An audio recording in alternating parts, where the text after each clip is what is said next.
নাম? তাহাদিয়া।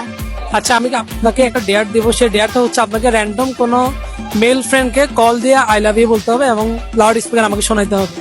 ওকে, বলবে নাকি? না, বুঝতেছি না।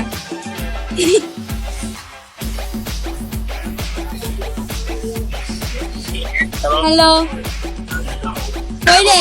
কোথায়? আমি তো বাইরে। একটা কথা বলার ছিল। হ্যাঁ বল। I love you. হ্যালো, হ্যাঁ বল। I love you. তোর মাথা কি ঠিক আছে? আরে কেন মাথা ঠিক না থাকার কি আছে? আচ্ছা, আমি একটা কথা বলতে চাচ্ছিলাম। হ্যাঁ, কি? I love you too. हवा खुशबू लुटा दे कहाँ खुली हाँ खुली दिल को बता दे